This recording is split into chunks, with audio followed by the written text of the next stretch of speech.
श्री सत्यनारायण व्रत कथा तृतीय अध्याय। श्री सूत जी महाराज बोले, हे श्रेष्ठ मुनियों, अब आगे की कथा कहता हूँ। पहले समय में उल्कामुख नाम का एक बुद्धिमान राजा था। वह सत्यवक्ता और जितेंद्रिय था। प्रतिदिन देव स्थानों पर जाता तथा गरीबों को धन देकर उनके कष्ट दूर करता था। उसकी पत्नी कमल के समान मुख वाली और सती साध्वी थी। भद्रशिला नदी के तट पर उन दोनों ने श्री सत्यनारायण भगवान का व्रत किया। उस समय वहाँ एक साधु नामक वैश्य आया। उसके पास व्यापार के लिए बहुत सा धन था। राजा को व्रत करते हुए देखकर वह विनय के साथ पूछने लगा, हे राजन, भक्ति युक्त चित्त से यह आप क्या कर रहे हैं? मेरी भी सुनने की इच्छा है, सो आप यह मुझे बतलाइए।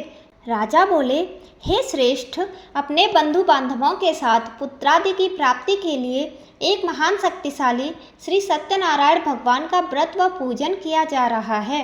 राजा के वचन सुनकर वैश्य आदर से बोला, हे राजन, मुझको इसका सब विधान कहिए। मैं भी आपके कथानुसार इस व्रत को करूँगा। मेरे भी कोई संतान नहीं है और इससे निश्चय ही होगी।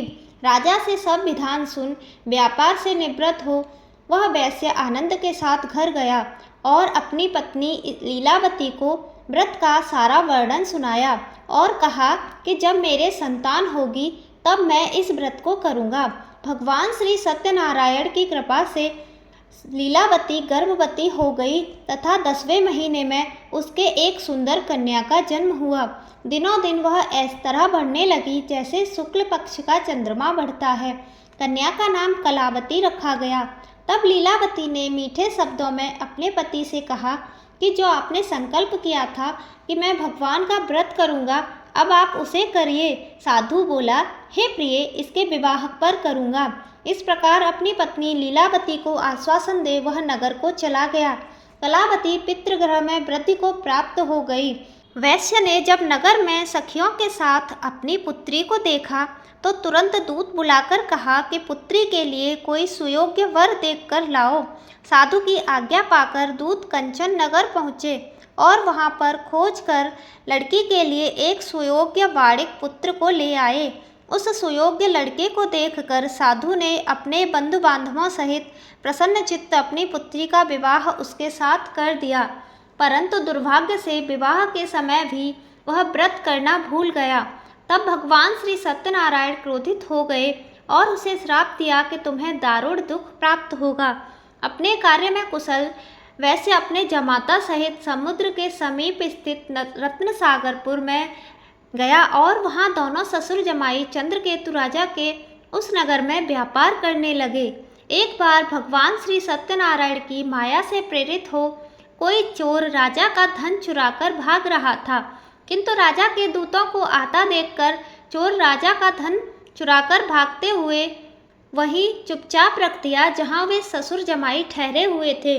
जब दूतों ने उस साधु वैश्य के पास राजा के धन को रखा देखा तो दोनों को बांधकर ले गए और प्रसन्नता से दौड़ते हुए राजा के समीप जाकर बोले, यह 2 चोर हम पकड़कर लाए हैं, देख कर आज्ञा दें। तब राजा की आज्ञा से उनको कठोर कारावास में डाल दिया और उनका सब धन छीन लिया। श्री सत्यनारायण भगवान के श्राप द्वारा उनकी पत्नी भी घर पर दुखी हुई और घर पर जो धन रखा था उसे चोर चुरा कर ले गए। शारीरिक व मानसिक पीड़ा तथा भूख प्यास से अति दुखी हो अन्न की चिंता में कलावती एक ब्राह्मण के घर गई। वहां उसने श्री सत्यनारायण भगवान का व्रत होते देखा। फिर कथा सुनी तथा प्रसाद ग्रहण कर रात को घर आई। माता ने कलावती से कहा, हे पुत्री, अब तक कहाँ रही व तेरे मन में क्या है? कलावती बोली, हे माता, मैंने एक ब्राह्मण के घर श्री सत्यनारायण भगवान का व्रत देखा है। कन्या के वचन सुन लीलावती भगवान श्री सत्यनारायण के पूजन की तैयारी करने लगी। लीलावती ने परिवार और बंधुओं सहित श्री सत्यनारायण भगवान का पूजन किया और वर मांगा कि मेरे पति और दामाद शीघ्र घर आ जावें। साथ ही प्रार्थना की कि हम सबका अपराध क्षमा करो। श्री सत्यनारायण भगवान इस व्रत से संतुष्ट हो गए और राजा चंद्रकेतु को स्वप्न में दर्शन देकर कहा, हे राजन, दोनों वैश्यों को प्रातः ही छोड़ दो और उनका सब धन तुमने जो ग्रहण किया है दे दो। नहीं तो मैं तेरा धन, राज्य, पुत्रादि सब नष्ट कर दूंगा। राजा से ऐसा वचन कहकर भगवान अंतर्ध्यान हो गए। प्रातःकाल राजा चंद्रकेतु ने सभा में अपना स्वप्न सुनाया। फिर दोनों बड़े पुत्रों को कैद से मुक्त कर सभा में बुलाया। दोनों ने आते ही राजा को नमस्कार किया। राजा मीठे वचनों से बोला, हे महानुभावों, भाभी बस ऐसा कठिन दुख तुम्हें प्राप्त हुआ है, अब तुम्हें कोई भय नहीं। ऐसा कहकर राजा ने उनको नए नए वस्त्राभूषण पहनाए तथा उनका जितना धन लिया था उससे दुगना धन देकर आदर से विदा किया। दोनों वैश्य अपने घर को चल दिए। इति श्री सत्यनारायण व्रत कथा का तृतीय अध्याय संपूर्ण।